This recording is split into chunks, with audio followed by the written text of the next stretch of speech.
ভবিষ্যতের কথা শুনতে কার না ভালো লাগে না। আর এই নিয়ে যদি কোনো কথা বলা হয়, সেই কথা শোনার জন্য মানুষ কতই না উৎসুক হয়ে থাকে। সবাই ভাবতে থাকে ভবিষ্যতে আমাদের পৃথিবী কেমন হতে পারে, আমাদের কি কি নতুন নতুন জিনিস আবিষ্কার করা হবে, আর সেগুলো কিভাবে ব্যবহার করতে পারবো। কিন্তু কেউ সঠিকভাবে বলতে পারে না যে 50 বছর পর আমাদের পৃথিবী কেমন হতে পারে, তাছাড়া সর্বদিক থেকে কতটা উন্নত হতে পারে। কারণ বিগত 10 বছরে আমাদের পৃথিবী যতটা উন্নত হয়েছে তা গত 100 বছরে ততটা উন্নতি হয়নি। এই গতিতে আমাদের সায়েন্স ও টেকনোলজির পরিবর্তনের ফলে ভবিষ্যতে কি হতে পারে সেটা আমাদের বিজ্ঞানীরা আনুমানিকভাবে বর্ণনা দিয়েছে। আর সেই সব তথ্য নিয়ে আজকের এই ভিডিওতে আপনাদের জানাবো ভবিষ্যতে কেমন ধরনের টেকনোলজি আমাদের হাতে আসতে চলেছে, এমনকি আমাদের পৃথিবী কতটা উন্নতি করতে পারে তার একটা আনুমানিক বর্ণনা করা হবে। এমন টেকনোলজি কোন ক্ষেত্রে কতটা উন্নতি হতে পারে সেটাও জানাবো। বর্তমানে পৃথিবীর জনসংখ্যা প্রায় 8 আরব সংখ্যা। তার মধ্যে সব থেকে বেশি জনসংখ্যা চীনে এবং দ্বিতীয়ত ভারতবর্ষে। তবে বর্তমানে ভারতের জনসংখ্যা বৃদ্ধির হার যেভাবে বাড়ছে তাতে 10 বছরের মধ্যে চীনকে পেছনে ফেলতে পারে। আর যদি ইকোনমিক দিকটা দেখা হয় তাহলে পৃথিবীর 5ম ইকোনমিক হচ্ছে ভারত। আর অনুমান করা হয় 2050 সালের মধ্যে ভারতের ইকোনমিক সব দেশকে ছাড়িয়ে চীনের পরে থাকবে। আর যদি ইনফ্রাস্ট্রাকচার নিয়ে বলা হয় তাহলে দেখা যাবে পৃথিবীর সমস্ত ছোট বড় শহরগুলো স্মার্ট সিটিতে পরিণত হয়ে যাবে। 2050 সালের আগে ভারতে কম করে 100টিরও বেশি স্মার্ট সিটি হয়ে থাকবে। পৃথিবীর সব থেকে উঁচু বিল্ডিং বুর্জ খলিফা তৈরি হওয়ার পর সমস্ত দেশে উঁচু বিল্ডিং বানানোর কম্পিটিশন লেগে আছে। একটা সার্ভে অনুযায়ী পৃথিবীতে 2050 সালের আগে বুর্জ খলিফার মতো 10টি বিল্ডিং তৈরি হয়ে থাকবে, যার হাইট 1000 ফুটেরও বেশি হবে। ভবিষ্যতে বিজ্ঞানীদের সাহায্যে মহাকাশের বিভিন্ন জায়গায় যাওয়া যাবে। বর্তমানে প্রতিটি দেশ মহাকাশে নিজেদের অস্তিত্ব বজায় রাখার জন্য চেষ্টা চালিয়ে যাচ্ছে। এই গত 10 বছরে মহাকাশ আমাদের বিজ্ঞানীরা অনেক উন্নতি করে ফেলেছে। আর ভবিষ্যতে বিজ্ঞানীদের সাহায্যে খোঁজা যাবে পৃথিবীর মতো অন্য কোনো গ্রহ যেখানে মানুষের বসবাস করা সম্ভব হয়ে থাকবে। বর্তমানে মঙ্গল গ্রহে মহাকাশযান পাঠিয়ে গবেষণা করা হচ্ছে এবং ধারণা করা হচ্ছে আগামী 100 বছরে মঙ্গল গ্রহে মানুষ বসবাস করতে পারবে। আর তখন আমাদের পৃথিবীর মানুষ বেড়াতে যাওয়া হোক বা হানিমুনে চাঁদ ও মঙ্গল গ্রহে গিয়ে সেটা করবে। মহাকাশে ট্রাভেল করার জন্য বর্তমানে স্পেস স্টেশন বানানো হয়েছে এবং আরো ভালো স্পেস স্টেশন তৈরি করার জন্য গবেষণা করা হচ্ছে এবং তার নাম দেওয়া হয়েছে ইন্টারন্যাশনাল স্পেস স্টেশন। আজকের দিনে যতটা উন্নত হতে পেরেছে আগামী কয়েক দশকের মধ্যে অন্য কোনো গ্রহে বসবাসকারী প্রাণীদের খোঁজ করে ফেলবে। আর যদি যানবাহনের কথা বলা যায় তাহলে আমরা দেখতে পাচ্ছি পৃথিবীর সমস্ত দেশে ধীরে ধীরে পেট্রোল ও ডিজেল চালিত গাড়ি বন্ধ করা হচ্ছে এবং ইলেকট্রিক ভেহিকেল চালু করার জন্য অনেক অগ্রগতি করা হচ্ছে। ভবিষ্যতে একটা সময় আসবে যখন কোনো পেট্রোল অথবা ডিজেল চালিত গাড়ি থাকবে না। আর এই 2025 সালে টাটা থেকে শুরু করে মাহিন্দ্রা, হোন্ডা, সুজুকি সমস্ত কোম্পানি অলরেডি ইলেকট্রিক গাড়ি 2025 সালে লঞ্চ করে ফেলেছে। বর্তমানে পেট্রোল ও ডিজেলের দাম অনেক বেশি হওয়ার কারণে মানুষ ব্যাটারি চালিত গাড়ি কিনতে পছন্দ করে থাকে। আর যখন শুধু ব্যাটারি চালিত গাড়ি হয়ে যাবে তখন সেই সমস্ত দেশে অনেক সুবিধা হবে। যাদের পেট্রোলের খনি থাকে না অন্য দেশের উপর নির্ভরশীল হতে হয়, যা আমাদের ভারতবর্ষের জন্য অনেক লাভজনক হয়ে থাকবে।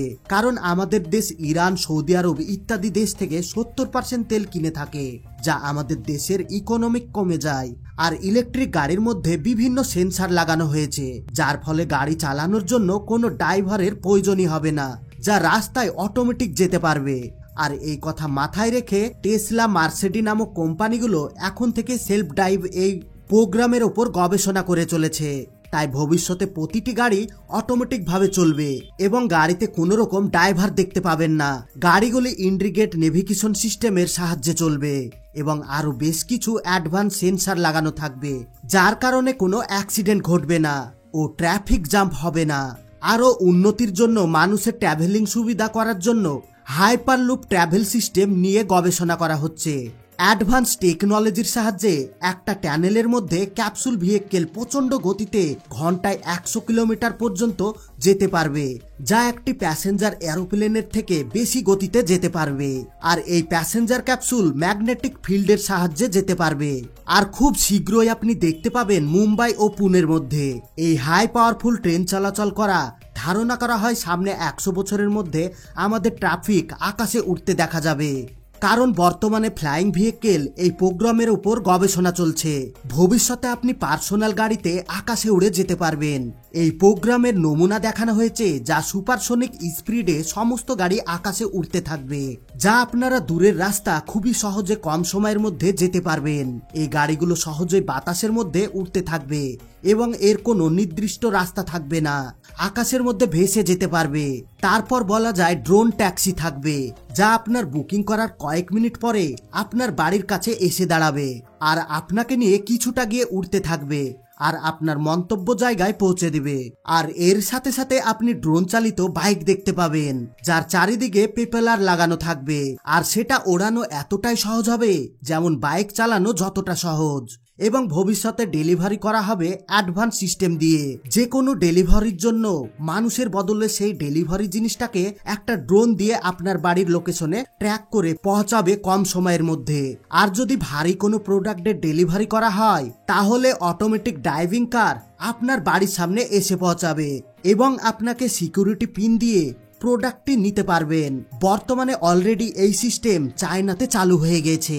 এরপর জানাবো মেডিকেল সায়েন্স নিয়ে কিছু ভবিষ্যতের ধারণা। নতুন নতুন রিসার্চ এবং নতুন নতুন টেকনোলজির জন্য মেডিকেল সায়েন্স অনেক উন্নত হয়ে যাচ্ছে, যেখানে প্রতিটি রোগের সঠিক চিকিৎসা করা হয়ে থাকবে। বর্তমানে অনেক মেডিকেল রিসার্চ সেন্টারগুলোতে এক ধরনের ন্যানোচিপ নিয়ে গবেষণা করা হচ্ছে। তা সফল হলে সেটা মানুষের শরীরের সাথে লাগিয়ে তার শরীরের সমস্ত ইনফরমেশন কালেক্ট করা হবে এবং এই চিপসের সাহায্যে আপনার যে কোনো রোগ ভালো করা হয়ে থাকবে। এই ন্যানোচিপ ব্লাড স্যাম্পলের সাথে কানেক্ট হবে এবং যে কোনো রোগ ভালো করে থাকবে। বর্তমানে মানুষের গড় আয়ু 70 বছরের কম হয়ে থাকে, কিন্তু আগামী কয়েক দশকের মধ্যে এই চিপ আবিষ্কারের পর মানুষের গড় আয়ু 100 বছরেরও বেশি হয়ে থাকবে। বর্তমান যুগে প্রতিটি মানুষের কাছে মোবাইল, অন্যান্য গ্যাজেট দেখা যায়, আর সেই সব জিনিসের উপর মানুষের আগ্রহ দিনের দিন অনেক বেড়ে যাচ্ছে। মোবাইল দিয়ে আমরা দূরে থাকা ব্যক্তির সঙ্গে কথা বলতে পারি এবং ভিডিও কলের মাধ্যমে সেই ব্যক্তিকে সরাসরি দেখতে পাই। আর এই সব টেকনোলজির উন্নতির ফলে একদিন ভার্চুয়াল রিয়েলিটি টেকনোলজিতে আমরা যে কোনো স্থানে ভার্চুয়ালভাবে পৌঁছতে পারবো, যা ঘরে বসে অফিসের মিটিং ও বন্ধুদের সাথে আড্ডা দেওয়া ভার্চুয়ালি সম্ভব হয়ে থাকবে। আরও বলা হয় যে হলোগ্রাফি ডিসপ্লে তৈরি করার জন্য অনেকটা সাফল্য এনে দিয়েছে আমাদের বিশেষজ্ঞরা। আর ভবিষ্যতে এই হলোগ্রাফি ডিসপ্লের সাহায্যে আপনি ফাঁকা জায়গার মধ্যে ডিসপ্লের মতো কাজ করতে পারবেন ও দেখতে পাবেন। এটা ব্যবহার করার ফলে আপনাকে কতটা আনন্দদায়ক করবে সেটা আপনি দেখেই বুঝতে পারছেন। বর্তমানে অ্যাপেলের ভিশন প্রো অলরেডি লঞ্চ হয়ে গিয়েছে। অনেক বড় বড় টেক ইউটিউবাররা এর আনবক্সিং এবং রিভিউ করে আনন্দ নিচ্ছে। এই কনসেপ্ট নিয়ে ভবিষ্যতে এমন কিছু গ্যাজেট তৈরি হবে যেগুলো আপনি ব্যবহার করতে পারবেন। ছোট্ট একটা ব্যাসলেটের মতো গ্যাজেট হাতের মধ্যে পরে থাকবেন, আর সেখান থেকে হলোগ্রাফিক সিস্টেমের জন্য আপনার হাতে স্ক্রিনের মধ্যে ডিসপ্লে চলে আসবে, আর সেখানে আপনি সবকিছু দেখতে পারবেন এবং সেই জায়গায় টাচ করে যে কোনো কাজ করা যাবে। বর্তমানে অনেক নামি দামি কোম্পানি রোবট নিয়ে গবেষণা চালিয়ে যাচ্ছে এবং বিভিন্ন রোবট বানাতে সক্ষম হয়েছে। বর্তমানে বিভিন্ন মেশিন এই রোবোটিক সিস্টেম দিয়ে অনেক কাজ করা হয়ে থাকে। ধারণা করা হয় যে ভবিষ্যতে এমন একটা সময় আসবে যখন পুরো পৃথিবী রোবট দিয়ে চালানো করা হবে।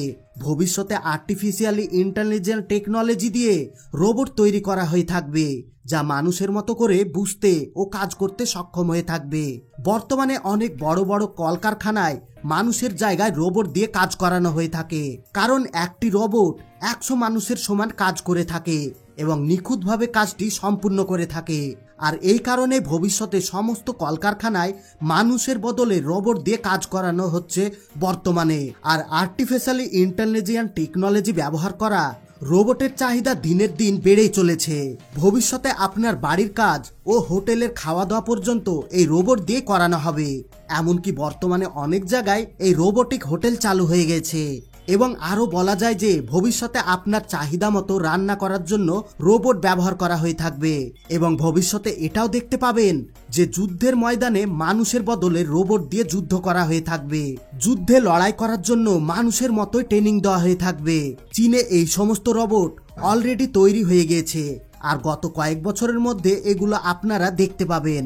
আজ আমাদের হসপিটালে অপারেশন থিয়েটারে যেসব ডাক্তাররা অপারেশন করে থাকে ভবিষ্যতে ওই ডাক্তারের জায়গায় রোবট ব্যবহার করে অপারেশন করা হবে।